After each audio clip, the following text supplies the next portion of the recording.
അനുദിന വിശുദ്ധർ ജനുവരി 31 വിശുദ്ധ ജോൺ ബോസ്കോ. സലേഷ്യൻ സൊസൈറ്റിയുടെ സ്ഥാപകനായ വിശുദ്ധ ജോൺ ബോസ്കോ 1815 ഓഗസ്റ്റ് 16 ഇറ്റലിയിലെ പിഡ്മോണ്ടിലെ കാസ്റ്റൽനുവോവയ്ക്ക് സമീപമുള്ള ഒരു മലയോര ഗ്രാമമായ ബെച്ചിയിലാണ് ജനിച്ചത്. വിശുദ്ധന് 2 വയസ്സ് കഴിഞ്ഞപ്പോഴേക്കും വിശുദ്ധൻ്റെ അമ്മയായ മാർഗരറ്റ് ബോസ്കോയെ തങ്ങളുടെ 3 ആൺകുട്ടികളുടെയും ഉത്തരവാദിത്വം ഏൽപ്പിച്ചുകൊണ്ട് പിതാവ് മരണമടഞ്ഞു. ആദ്യകാലങ്ങൾ ഒരാട്ടിടയനായിട്ടായിരുന്നു അദ്ദേഹം ചെലവഴിച്ചിരുന്നത്. തൻ്റെ ആദ്യ പാഠങ്ങൾ ജോൺ സ്വീകരിച്ചത് തൻ്റെ ഇടവക വികാരിയിൽ നിന്നുമായിരുന്നു. അദ്ദേഹം ഒരു ഫലിതപ്രിയനും നല്ല ഓർമ്മശക്തിയുള്ളവനുമായിരുന്നു. വർഷങ്ങൾ കടന്നുപോയി. വിജ്ഞാനത്തിനു വേണ്ടിയുള്ള അടങ്ങാത്ത ദാഹം വിശുദ്ധനിൽ ശക്തമായി. എന്നാൽ വീട്ടിലെ ദാരിദ്ര്യ നിമിത്തം പലപ്പോഴും വിശുദ്ധന് തൻ്റെ പഠനം ഉപേക്ഷിച്ച് വയലിൽ പണിക്ക് പോകേണ്ടതായി വന്നു. എന്നിരുന്നാലും പഠനത്തോടുള്ള അടങ്ങാത്ത അഭിനിവേശം ഒരിക്കലും വിശുദ്ധൻ ഉപേക്ഷിച്ചിരുന്നില്ല. 1835 ജോൺ ചിയേരിയിലെ സെമിനാരിയിൽ ചേർന്നു. 6 വർഷത്തെ പഠനത്തിനു ശേഷം ടൂറിനിലെ മെത്രാപ്പൊലീത്തയായിരുന്ന ഫ്രാൻസോണിൽ നിന്നും പുരോഹിത പട്ടം സ്വീകരിച്ചു. സെമിനാരി വിട്ട് ടൂറിനിലെത്തിയ വിശുദ്ധൻ അത്യുത്സാഹത്തോടെ തൻ്റെ പൗരോഹിത്യ പ്രയത്നങ്ങൾ ആരംഭിച്ചു. ഇവിടെ വെച്ചാണ് അദ്ദേഹത്തിൻ്റെ ജീവിതത്തെ മാറ്റിമറിച്ച ഒരു സംഭവമുണ്ടായത്. നഗരത്തിലെ കാരാഗ്രഹങ്ങൾ സന്ദർശിക്കുവാനായി ഡോൺ കഫാസോ പോകുന്ന അവസരങ്ങളിൽ അദ്ദേഹത്തെ അനുഗമിക്കുന്ന ചുമതല വിശുദ്ധ ജോൺ ബോസ്കോയ്ക്കായിരുന്നു. അവിടെ അടയ്ക്കപ്പെട്ട കുട്ടികളുടെ ദുരിതപൂർണമായ അവസ്ഥ വിശുദ്ധൻ കാണുവാനിടയായി. തിന്മയുടെ സ്വാധീനത്തിനായി ഉപേക്ഷിക്കപ്പെട്ടവർ അവരുടെ മുൻപിൽ തൂക്കുമരമല്ലാതെ മറ്റൊന്നുമില്ലായിരുന്നു. ഇത് വിശുദ്ധൻ്റെ മനസ്സിൽ ഒരിക്കലും മങ്ങാത്ത ഒരു ചിത്രമായി മാറി. അതിനാൽ വിശുദ്ധൻ തൻ്റെ ശേഷിച്ച ജീവിതം ഈ ഹതഭാഗ്യരുടെ രക്ഷയ്ക്കായി വിനിയോഗിക്കുവാൻ ഉറച്ച തീരുമാനമെടുത്തു. 1841 ഡിസംബർ 8 മാതാവിൻ്റെ വിശുദ്ധ ഗർഭധാരണ തിരുനാളിൽ വിശുദ്ധ കുർബാനയ്ക്കായി അർപ്പിക്കാനായി വിശുദ്ധൻ തയ്യാറെടുക്കെ അൾത്താര ശുശ്രൂഷകൻ കീറിപ്പറഞ്ഞ കുപ്പായം ധരിച്ച ഒരു അനാഥബാലനെ ദേവാലയത്തിൽ നിന്നും ഓടിച്ചുവിട്ടു. അവൻ്റെ കരച്ചിൽ കേട്ട വിശുദ്ധൻ അവനെ തിരികെ വിളിച്ചു. അങ്ങനെ ആ പുരോഹിതനും അനാഥബാലനായ ബെർത്തലോമിയോയും തമ്മിലുള്ള സൗഹൃദം പെട്ടെന്നാണ് വളർന്നത്. തെരുവിൽ നിന്നും കിട്ടിയ തൻ്റെ ആദ്യത്തെ ശിഷ്യനെ പഠിപ്പിക്കുവാനുള്ള ചുമതല വളരെ ഉത്സാഹപൂർവ്വം അദ്ദേഹം ഏറ്റെടുത്തു. അധികം താമസിയാതെ ബെർത്തലോമിയോയ്ക്ക് നിരവധി കൂട്ടുകാരുണ്ടായി. അവർ ഒരിക്കലും അനുഭവിക്കാത്ത തരത്തിലുള്ള ഒരു സ്നേഹം അവർക്കവിടെ ലഭിച്ചു. 1842 ഫെബ്രുവരി ആയപ്പോഴേക്കും അവിടെ 20ഓളം ആൺകുട്ടികളായി. അതേ വർഷം മാർച്ചിൽ 30ഉം 1846 മാർച്ച് ആയപ്പോഴേക്കും 400ഓളം കുട്ടികളായി. ആൺകുട്ടികളുടെ എണ്ണം കൂടിയപ്പോൾ അതിനു പറ്റിയ ഒരു സമ്മേളന സ്ഥലത്തിൻ്റെ അപര്യാപ്തത അവരുടെ ഇടയിൽ അനുഭവപ്പെട്ടു. നല്ല കാലാവസ്ഥയിൽ ഞായറാഴ്ചകളിലും ഒഴിവു ദിവസങ്ങളിലും അവർ നടക്കുവാൻ പോയി. പുറത്തുവച്ച് ഉച്ചഭക്ഷണവും കഴിക്കുന്ന പതിവുണ്ടായി. തൻ്റെ ശിഷ്യന്മാരുടെ സംഗീതത്തിലുള്ള ആഗ്രഹം മനസ്സിലാക്കിയ ഡോൺ ബോസ്കോ ലോഹനിർമ്മിതമായ പഴയ സംഗീതോപകരണങ്ങൾ സംഘടിപ്പിച്ച് അവരെ വെച്ചൊരു സംഗീത കൂട്ടായ്മയ്ക്ക് രൂപം നൽകി. 1844 ഡോൺ ബോസ്കോ റെഫ്യൂജിയോയിലേക്ക് സഹപുരോഹിതനെ നിയമിച്ചു. ഡോൺ ബൊരേൽ ആ ഉത്തരവാദിത്വം സന്തോഷപൂർവ്വം ഏറ്റെടുത്തു. മെത്രോപ്പൊലീത്തയായ ഫാൻസോണിയുടെ അനുവാദത്തോടുകൂടി 2 മുറി കൂടി റെഫ്യൂജിയോയോട് കൂട്ടിച്ചേർത്ത് അതൊരു ചെറിയ ദേവാലയമായി മാറ്റിയെടുക്കുകയും അത് വിശുദ്ധ ഫ്രാൻസിസ് ഡി സാലസിന് സമർപ്പിക്കുകയും ചെയ്തു. ഓററ്ററിയയിലെ അംഗങ്ങൾ ഇപ്പോൾ റെഫ്യൂജിയോയിലാണ് സംഘടിച്ചിരുന്നത്. അയൽ ജില്ലകളിൽ നിന്നും ധാരാളം ആൺകുട്ടികൾ അവിടെ പ്രവേശനത്തിനായി അപേക്ഷ സമർപ്പിച്ചു. 1845 വിശുദ്ധ ഡോൺ ബോസ്കോ നിശാപള്ളിക്കൂടങ്ങൾ ആരംഭിച്ചു. പണിശാലകൾ അടയ്ക്കുന്ന സമയമായതിനാൽ പഠനത്തിനായി ആൺകുട്ടികൾ ഇവരുടെ മുറികളിൽ തടിച്ചുകൂടി. വിശുദ്ധ ഡോൺ ബോസ്കോയും ഡോൺ ബൊറേലും പ്രാഥമിക ശാഖകളിൽ അവർക്ക് വിദ്യാഭ്യാസം നൽകി. റെഫ്യൂജിയോയിലെ ഓററ്ററിയുടെ വിജയഗാഥ വളരെ കാലം നീണ്ടു നിൽക്കുന്ന ഒന്നായിരുന്നില്ല. വിശുദ്ധന് വളരെയേറെ നിരാശയുണ്ടാക്കിക്കൊണ്ട് തൻ്റെ മുറികൾ ഉപേക്ഷിക്കേണ്ടതായി വന്നു. ഇതുമൂലം അദ്ദേഹത്തിന് തൻ്റെ ഉദ്യമങ്ങളുടെ സുഗമമായ പോക്കിന് തടസ്സമായി മാറുകയും ചെയ്തു. ഇത്തരം പ്രശ്നങ്ങളുടെ സമയത്തും അദ്ദേഹത്തിൻ്റെ സ്ഥിരോത്സാഹം പലരെയും അദ്ദേഹത്തെ ബുദ്ധിഭ്രമമുള്ളവൻ എന്ന് ധരിക്കുന്നതിനിടയാക്കി. അദ്ദേഹത്തെ ഭ്രാന്താലയത്തിൽ അടയ്ക്കുവാനുള്ള ശ്രമങ്ങൾ വരെ ഉണ്ടായി. വിശുദ്ധൻ്റെ ശിഷ്യന്മാരുടെ സ്വഭാവം കണക്കിലെടുത്ത് അദ്ദേഹത്തിൻ്റെ സമൂഹം ഒരു പൊതുശല്യമാണെന്ന് പ്രഖ്യാപിച്ചുകൊണ്ട് നിരവധി പരാതികൾ വിശുദ്ധനെതിരെ ഉയർന്നു. അതിനാൽ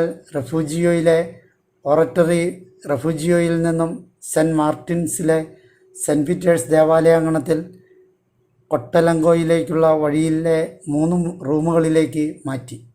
അവിടെ ഒരു തുറന്ന മൈതാനിയിൽ നിശാപള്ളിക്കൂടങ്ങൾ പുനരാരംഭിച്ചു. അവസാനം അവിടെ ഒരു കൊട്ടിലുയർന്നു.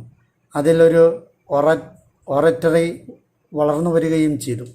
ഏതാണ്ട് 700ഓളം അംഗങ്ങൾ അതിലുണ്ടായിരുന്നു. അതിനടുത്തായി വിശുദ്ധ ഡോൺ ബോസ്കോ ഒരു വീട് വാടകയ്ക്കെടുത്തു. അവിടെ മാമ മാർഗരറ്റ് എന്നറിയപ്പെടുവാനിരുന്ന അദ്ദേഹത്തിൻ്റെ അമ്മയും വിശുദ്ധനോടൊപ്പം ചേർന്നു. സലേഷ്യൻ സഭയുടെ ആദ്യ ഭവനമായ ഇതിൽ വിശുദ്ധയുടെ അമ്മ തൻ്റെ അവസാന 10 വർഷത്തോളം കാലം അവിടെ കുരുന്ന അന്തേവാസികളെ പരിചരിച്ചുകൊണ്ട് ചെലവഴിച്ചു. ആ മഹതി തൻ്റെ മകനെ സഹായിക്കുവാനായി ഈ ഒററ്റോറിയയിൽ ചേരുമ്പോൾ ഒററ്ററിയുടെ പുറംകാഴ്ച അത്ര തിളക്കമായി മാറുന്നതായിരുന്നില്ല. എന്നാൽ തനിക്കുണ്ടായിരുന്ന ചെറിയ വരുമാനം അവർ ഇതിനായി ചെലവഴിച്ചു. തൻ്റെ ഭവനത്തിൽ നിന്നും വേർപിരിഞ്ഞ് അവിടുത്തെ വീട്ടുസാധനങ്ങളും അലങ്കാര സാധനങ്ങളും തൻ്റെ ആഭരണങ്ങൾ വരെ അവർ ഇതിനായി ചെലവഴിച്ചു. തെരുവിലെ ആ കുട്ടികൾക്കായി അവർ ഒരമ്മയുടെ സ്നേഹം നൽകി. ക്രമേണ നിശാ ക്ലാസുകൾ വർദ്ധിക്കുകയും അവിടെ താമസിക്കുവാൻ ആഗ്രഹിക്കുന്നവർക്കായി താമസ സൗകര്യങ്ങൾ നിലവിൽ വരികയും ചെയ്തു. ഇങ്ങനെ അവിടുത്തെ ആദ്യ സലേഷ്യൻ ഭവനം സ്ഥാപിതമായി. അവിടെ അപ്പോൾ ഏതാണ്ട് 1000ഓളം കുട്ടികളുണ്ടായിരുന്നു. ഇക്കാലയളവിൽ മുനിസിപ്പാലിറ്റി അധികൃതർ വിശുദ്ധൻ്റെ ഉദ്യമത്തിൻ്റെ പ്രാധാന്യം മനസ്സിലാക്കി തുടങ്ങിയിരുന്നു. സാങ്കേതിക വിദ്യാലയങ്ങളും പണിശാലകളും തുടങ്ങുവാൻ ആവശ്യമായ സാമ്പത്തികം സ്വരുക്കൂട്ടുന്നതിൽ വിശുദ്ധൻ വിജയിച്ചു തുടങ്ങി. വലിയ ബുദ്ധിമുട്ടൊന്നും കൂടാതെ ഇവ പണിയുവാൻ വിശുദ്ധന് കഴിഞ്ഞു. 1868 ടൂറിനിലെ വാൾഡോക്കയിലെ ആവശ്യങ്ങൾ നിറവേറ്റുന്നതിനായി അവിടെ ഒരു ദേവാലയം പണി കഴിപ്പിക്കുവാൻ വിശുദ്ധൻ തീരുമാനമെടുത്തു. അതിൻ പ്രകാരം 1500ഓളം സ്ക്വയർ യാർഡിൽ കുരിശിൻ്റെ രൂപത്തിൽ ഒരു ദേവാലയത്തിൻ്റെ പദ്ധതി വിശുദ്ധൻ തയ്യാറാക്കി.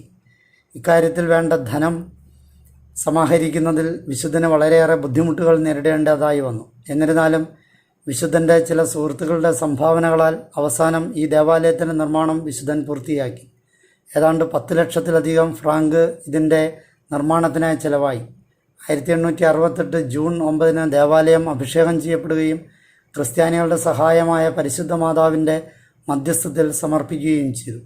വിശുദ്ധനെ ഈ ദേവാലയ നിർമ്മിതി തുടങ്ങിയ അതേ വർഷം തന്നെ അദ്ദേഹത്തെ സഹായിച്ചിരുന്ന 50 പുരോഹിതന്മാരും അധ്യാപകരും ചേർന്ന് ഒരു പൊതുപ്രമാണത്തിൻ്റെ അടിസ്ഥാനത്തിൽ ഒരു സമിതി രൂപീകരിക്കുകയും പിയൂസ് 9 മാർപ്പാപ്പ 1869 ഇതിന് താൽക്കാലികവും 1874 സ്ഥിരവുമായ അംഗീകാരം നൽകുകയും ചെയ്തു. ഓറട്ടറിയുടെ ജീവനായ വിശുദ്ധൻ്റെ ആവേശത്തെയും ആത്മാവിനെയും അഭിനന്ദിക്കാതെ വിശുദ്ധൻ തൻ്റെ ജീവിതം സമർപ്പിച്ച ഓറട്ടറിയുടെ ജനസമ്മതിയെക്കുറിച്ച് വിവരിച്ചാൽ അതൊരു പരാജയമായിരിക്കും. പാവപ്പെട്ട കുട്ടികളുമായുള്ള ആദ്യ സഹവാസത്തിൽ തന്നെ അവരുടെ വൃത്തിഹീനതയ്ക്കുള്ളിലും കീറിപ്പറഞ്ഞ കുപ്പായത്തിലും വികൃതമായ രൂപത്തിലും ദയയും പ്രോത്സാഹനവും കൊണ്ട് ആളിപ്പടരാവുന്ന മിന്നലാട്ടങ്ങൾ കാണുന്നതിൽ വിശുദ്ധൻ ഒരിക്കലും പരാജയപ്പെടാറില്ലായിരുന്നു. തൻ്റെ ചെറുപ്പത്തിൽ തന്നെ താൻ കണ്ട സ്വപ്നങ്ങളിൽ തൻ്റെ ജീവിത പ്രവർത്തന മേഖല വെളിവാക്കുന്ന ഒരു ശബ്ദം തന്നോട് ഇപ്രകാരം പറയുന്നതായി വിശുദ്ധൻ രേഖപ്പെടുത്തിയിട്ടുണ്ട്. മർദ്ദനങ്ങൾ വഴിയല്ല, മറിച്ച് കാരുണ്യവും മാന്യതയും വഴിയായാണ് ഈ കൂട്ടുകാരെ നന്മയുടെ വഴിയിലേക്ക് നയിക്കേണ്ടത്. ഇത് ഒരു സ്വപ്നത്തിൽ കവിഞ്ഞൊന്നുമല്ല എന്ന് കണക്കാക്കിയാൽ പോലും യഥാർത്ഥത്തിൽ ആ ആത്മാവിലാണ് വിശുദ്ധൻ തൻ്റെ ഓറട്ടറിയെ നയിച്ചിരുന്നത്. ആദ്യ ദിവസങ്ങളിൽ തൻ്റെ കുഞ്ഞു ശിഷ്യന്മാരുടെ എണ്ണം കുറവായിരുന്നപ്പോൾ വിശുദ്ധൻ അവർക്ക് ചെറിയ സമ്മാനങ്ങൾ നൽകുകയും അവരെ ടൂറിനിലെ ഇഷ്ടപ്പെട്ട സ്ഥലങ്ങളിൽ നടക്കുവാൻ കൊണ്ടുപോവുകയും വഴി അവരെ ആകർഷിച്ചിരുന്നു. ഞായറാഴ്ചകളിലായിരുന്നു ഈ വിനോദയാത്രകൾ. വിശുദ്ധ ഡോൺ ബോസ്കോ ഗ്രാമത്തിലെ ദേവാലയത്തിൽ വിശുദ്ധ കുർബാന അർപ്പിക്കുകയും ഒരു ചെറിയ സുവിശേഷ പ്രസംഗം നടത്തുകയും ചെയ്യുമായിരുന്നു.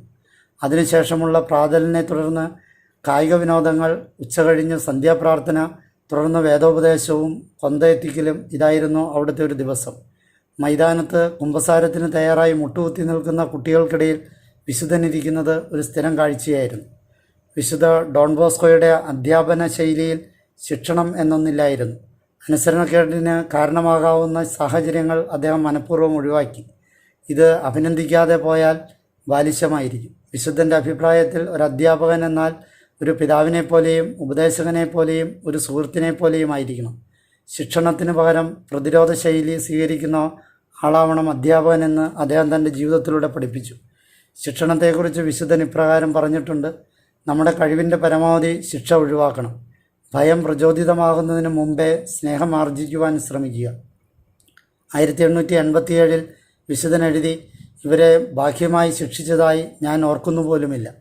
ദൈവാനുഗ്രഹത്താൽ പ്രത്യക്ഷത്തിൽ ഒരു പ്രതീക്ഷയുമില്ലാത്ത ഈ കുട്ടികളിൽ നിന്നും എനിക്ക് പലതും നേടുവാൻ കഴിഞ്ഞിട്ടുണ്ട്. ഈ കുട്ടികൾ എന്നിൽ ഏൽപ്പിക്കപ്പെട്ട ദൗത്യം മാത്രമല്ല, മറിച്ച് എൻ്റെ ആഗ്രഹത്തിൻ്റെ വെളിപ്പെടുത്തൽ കൂടിയാണ്. തൻ്റെ ഒരു ഗ്രന്ഥത്തിൽ സ്വഭാവദൂഷ്യത്തിൻ്റെ കാരണങ്ങളെക്കുറിച്ച് വിശുദ്ധൻ പ്രതിപാദിച്ചിട്ടുണ്ട്. കുട്ടികളെ പരിപാലിക്കുമ്പോൾ തെറ്റായി നയിക്കപ്പെട്ട ദയാലുത്വമാണ് ഇതിൻ്റെ മുഖ്യ കാരണമായി വിശുദ്ധൻ ചൂണ്ടിക്കാട്ടുന്നത്. കുട്ടികൾക്ക് വളരെ പെട്ടെന്ന് തന്നെ മനസ്സിലാക്കാനുള്ള കഴിവുണ്ട്. അവരുടെ ഈ സൂക്ഷ്മത, സംവേദന ശക്തി തങ്ങളെ കാണുന്നവരെയെല്ലാം അതിയായി ആഹ്ലാദിപ്പിക്കുകയും ചെയ്യും. എന്നാൽ മാതാപിതാക്കൾ തങ്ങളുടെ കുട്ടി സ്നേഹമുള്ളവനും പരിപൂർണവാനും അതിബുദ്ധിമാനുമാണെന്ന് മറ്റുള്ളവരെ ധരിപ്പിക്കുന്നതിൽ മാത്രമാണ് വിജയിക്കുന്നത്. പക്ഷേ ഇതിനേക്കാൾ മുഖ്യമായ ലക്ഷ്യം കുട്ടികളുടെ ഇച്ഛാശക്തിയും സ്വഭാവ രൂപീകരണവുമായിരിക്കണം. തൻ്റെ എല്ലാ ശിഷ്യന്മാരിലും വിശുദ്ധ ഡോൺ ബോസ്കോ ഒരു സംഗീതാഭിരുചി വളർത്തിയെടുക്കുവാൻ ശ്രമിച്ചു. ശുദ്ധീകരണത്തിൽ ഒരു ശക്തമായ സ്വാധീനമാണ് സംഗീതം എന്നായിരുന്നു ഇതിനുള്ള കാരണം. അറിവൊരിക്കലും മനുഷ്യനെ രൂപപ്പെടുത്തുന്നില്ല, കാരണം അത് നേരിട്ട് ഹൃദയത്തെ സ്പർശിക്കുന്നില്ല. നന്മയും തിന്മയും തിരിച്ചറിയുന്നതിൽ ഇത് കൂടുതൽ ശക്തി നമുക്ക് തരുന്നു. പക്ഷേ അറിവ് ഒറ്റയ്ക്കായിരിക്കുമ്പോൾ ശരിയായി നയിക്കപ്പെടേണ്ടതായിട്ടുള്ള ദുർബലമായൊരായുധമാണ്. തൻ്റെ കുട്ടികളുടെ മനോഭാവവും അഭിരുചികളും വിശുദ്ധൻ ശരിക്കും പഠിച്ചിരുന്നു. അതിമാനുഷികവും വ്യക്തവുമായി കുട്ടികളെ മനസ്സിലാക്കുവാനുള്ള വിശുദ്ധൻ്റെ ഉൾക്കാഴ്ച അദ്ദേഹത്തിൻ്റെ വിജയത്തിൽ ചെറിയ പങ്കൊന്നുമല്ല വഹിച്ചിട്ടുള്ളത്. തൻ്റെ നിയമങ്ങളിൽ അദ്ദേഹം എഴുതി: നിരന്തരമായ കുമ്പസാരം, ദിവസം തോറുമുള്ള വിശുദ്ധ കുർബാന, നിരന്തരമായ കുർബാന കൈക്കൊള്ളൽ, ഇവയാണ് വിദ്യാഭ്യാസമെന്ന മാളികയെ താങ്ങുന്ന നെടുന്തൂണുകൾ. വിശുദ്ധ ഡോൺ ബോസ്കോ ഒരു നല്ല കുമ്പസാരകനും കൂടിയായിരുന്നു. ദിവസങ്ങളോളം തൻ്റെ കുട്ടികൾക്കിടയിൽ ഇതിനായി ചെലവഴിച്ചിരുന്നു. മാന്യതയും പ്രേരണയും കൊണ്ട് മാത്രം വിദ്യാഭ്യാസം സാധ്യമാകില്ല എന്ന് അദ്ദേഹത്തിന് അറിയാമായിരുന്നു. ശിശു സഹജമായ ആകാംക്ഷ ഉണർത്തുന്നതിൽ വിനോദങ്ങൾക്കും നല്ല പങ്കുണ്ടെന്ന് അദ്ദേഹം മനസ്സിലാക്കി. തൻ്റെ ആദ്യ നിർദ്ദേശമായി കാട്ടിയത് അതാണ്. ബാക്കിയുള്ളവയ്ക്കായി അദ്ദേഹം വിശുദ്ധ ഫിലിപ്പ് നേരിയുടെ വാക്കുകളെ സ്വീകരിച്ചു: നീ ആഗ്രഹിക്കുന്ന പോലെ നീ പാപം ചെയ്യാത്തിടത്തോളം കാലം ഞാൻ നിന്നെ ശ്രദ്ധിക്കുകയില്ല. 1888 വിശുദ്ധ ഡോൺ ബോസ്കോയുടെ മരണസമയത്ത് ലോകം മുഴുവൻ സലേഷ്യൻ സൊസൈറ്റിക്ക് 250 ഭവനങ്ങളിലായി 1,30,000-ഓളം കുട്ടികളുണ്ടായിരുന്നു. അവിടെ നിന്നും വർഷം തോറും 1,80,000-ഓളം കുട്ടികൾ പഠനം പൂർത്തിയാക്കി പോകുമായിരുന്നു. മാതൃഭവനത്തിൽ വിശുദ്ധ ഡോൺ ബോസ്കോ ഏറ്റവും മിടുക്കരായ കുട്ടികളെ തിരഞ്ഞെടുത്ത് അവരെ ഇറ്റാലിയൻ, ലാറ്റിൻ, ഫ്രഞ്ച്, ഗണിതശാസ്ത്രം എന്നിവ പഠിപ്പിച്ചു. ഇവരാണ് പുതിയതായി ഉയരുന്ന ഭവനങ്ങളിൽ അധ്യാപകരായി വർത്തിച്ചിരുന്നത്. 1888 വരെ 6,000-ഓളം പുരോഹിതർ ഇവിടെ നിന്നുമുണ്ടായി. അതിൽ 1,200 പേർ സൊസൈറ്റിയിൽ തന്നെ തുടർന്നു. വിദ്യാഭ്യാസത്തിനായി സ്കൂളുകളും അതിനുശേഷം താല്പര്യമുള്ളവർക്ക് പുരോഹിത പഠനത്തിനായി സെമിനാരികളും ഉണ്ടായിരുന്നു. ഞായറാഴ്ച പള്ളിക്കൂടങ്ങളും പ്രായപൂർത്തിയായവർക്കും ജോലി ചെയ്യുന്നവർക്കുമായി സന്ധ്യാക്ലാസുകളും ജീവിത സായാഹ്നത്തിൽ പുരോഹിതരാവാൻ ആഗ്രഹിക്കുന്നവർക്കുള്ള സ്കൂളുകളും തൊഴിൽപരമായ വിദ്യാലയങ്ങളും വിവിധ ഭാഷകളിൽ വായന പ്രചരിപ്പിക്കുന്നതിനായി അച്ചടി സംവിധാനങ്ങൾ തുടങ്ങിയവ സൊസൈറ്റിയുടെ കീഴിലുണ്ടായിരുന്നു. കൂടാതെ ആശുപത്രികളിലും ആശുപത്രികളിലും രോഗികളെ പരിചരിക്കുക, തടവറകളിൽ സന്ദർശനം നടത്തുക തുടങ്ങിയവയും സൊസൈറ്റി അംഗങ്ങൾ ചെയ്തിരുന്നു. Italy, Spain, Portugal, France, England, Belgium, Switzerland, Austria, Palestine, Algiers, മധ്യ അമേരിക്ക, മെക്സിക്കോ, തെക്കേ America, Patagonia, Tierra del Fuego, Ecuador, Brazil, Paraguay, Argentina, Bolivia, Uruguay, Chile, Peru, Venezuela, Colombia എന്നിവിടങ്ങളിലൊക്കെ അവർക്ക് ശാഖകളുണ്ടായിരുന്നു. അമേരിക്കയിൽ സലേഷ്യൻ സൊസൈറ്റിക്ക് 4 ദേവാലയങ്ങളുണ്ടായിരുന്നു. കാലിഫോർണിയയിലെ സാൻ ഫ്രാൻസിസ്കോയിൽ Saint Peter and Paul, corpus Christi, കാലിഫോർണിയയിലെ ഒക്ലാൻഡിൽ സെൻറ്റ് ജോസഫ്സ്, ന്യൂയോർക്ക് സിറ്റിയിലെ ട്രാൻസ്ഫിഗറേഷൻ ഈ രാജ്യങ്ങളിലെല്ലാം സൊസൈറ്റിക്ക് ഭവനങ്ങളുണ്ടായിരുന്നു. 1888 ജനുവരി 31 വിശുദ്ധൻ അന്ത്യനിദ്ര പ്രാപിക്കുകയും 1907 ജൂലൈ 21 പിയൂസ് 10 മാർപ്പാപ്പ ധന്യനായി പ്രഖ്യാപിക്കുകയും 1929 പിയൂസ് 11 മാർപ്പാപ്പ വാഴ്ത്തപ്പെട്ടവനായി പ്രഖ്യാപിക്കുകയും 1934 വിശുദ്ധനായി പ്രഖ്യാപിക്കുകയും ചെയ്തു. വിശുദ്ധ ജിയോവന്നി മെൽക്കിയോർ പോസ്കോ എന്നും ഇദ്ദേഹം അറിയപ്പെടുന്നു.